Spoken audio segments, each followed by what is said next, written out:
Welcome to your May 23rd, 2025 briefing on Homeland Intelligence Report. Today's topics include updates on the DC terrorist attack, the NOLA Jail Escape, and we'll flesh out the threat to U.S. hospitals, which we discussed earlier this week. In this and every episode, we strive to provide you with brief, relevant intelligence information free of conspiracy theories and unvetted analysis, which allows the mature, educated American to make good decisions regarding the state of the world and threats to the homeland. This comes curated for you by an active supervisory rank law enforcement officer with extensive experience in critical incident management, tactical operations, and public order. I am also a former infantry non-commissioned officer, decorated in combat during OIF, and former U.S. government contract staff member who specialized in intelligence and low visibility, high threat security. I have significant formal education as well as practical experience in all phases of the intelligence cycle.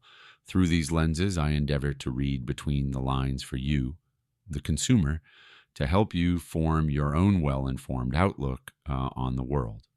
No currently classified information will be shared on this channel, ever, period. As always, we ask that if you are looking for a worthy organization to include in your charitable giving, please consider the Third Option Foundation. This organization works quietly to support the men and women of the CIA's Special Activities Division and honor the fallen operators whose names most Americans will never, and many times, can never know.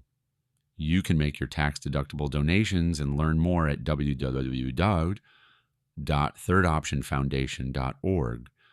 Elias Rodriguez, the terrorist who murdered a young Jewish couple outside the Capitol Jewish Museum in Washington, D.C., declared to authorities, quote, "I did it for Palestine. I did it for Gaza," end quote. He then entered the center, by this time unarmed, and declared he was the shooter.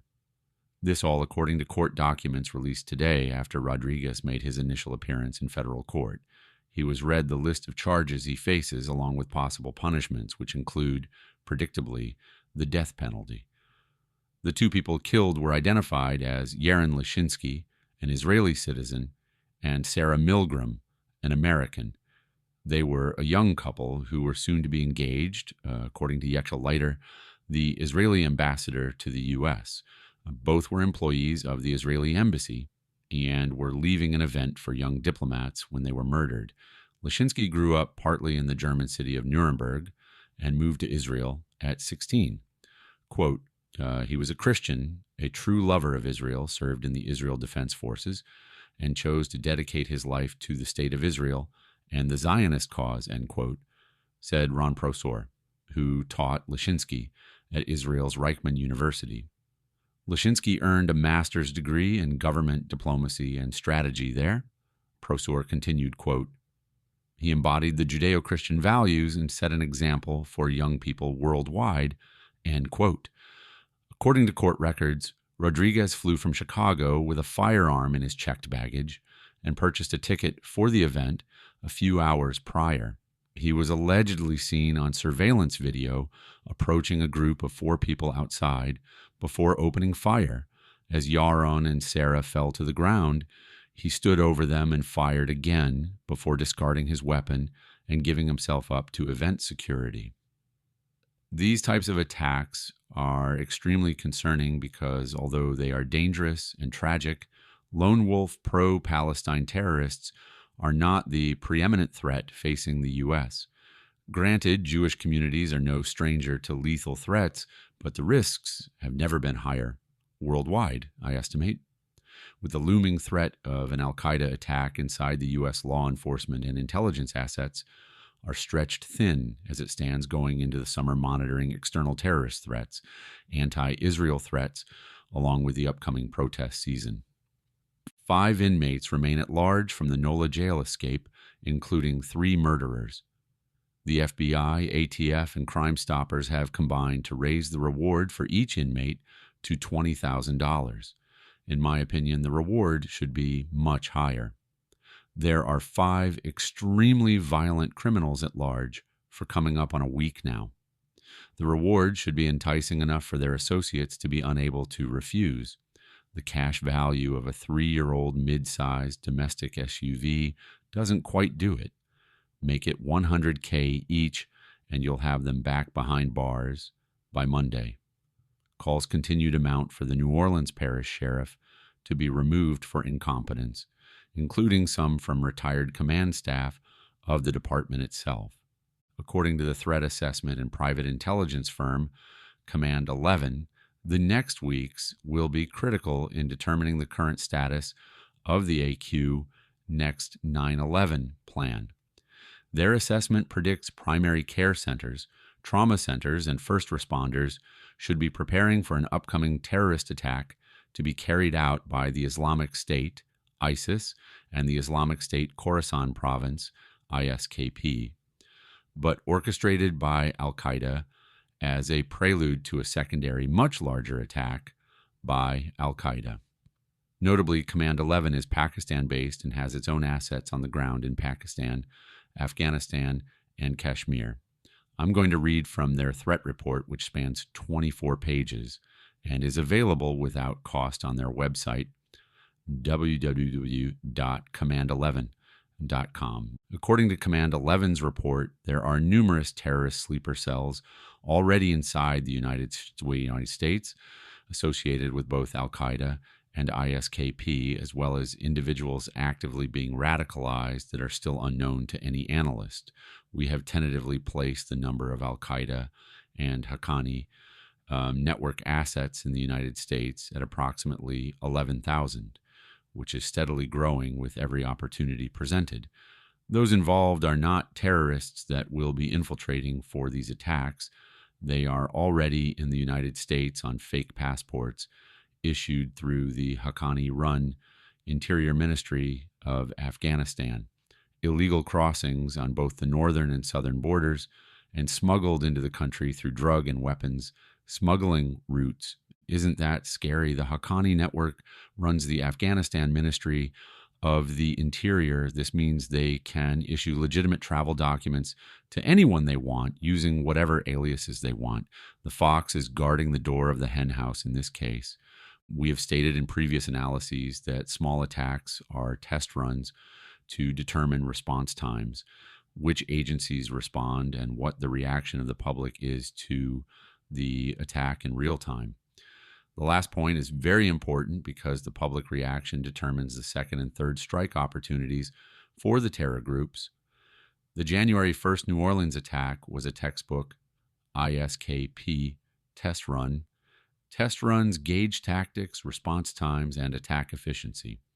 While the New Orleans Police Department and the FBI field office in New Orleans worked very hard to disprove any links to the Islamic State, on the April 28th, Iraqi authorities announced the arrest of an ISIS operative who had been the inspiration for the New Orleans attack, was a part of ISIS external operations, encouraged attacks with encrypted messaging apps, but had no direct command and control oversight.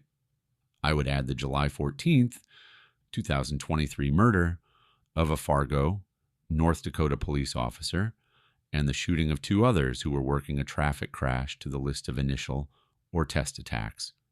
The attack was carried out by a Syrian national who had loaded his vehicle with explosive devices, ammunition, and extra weapons.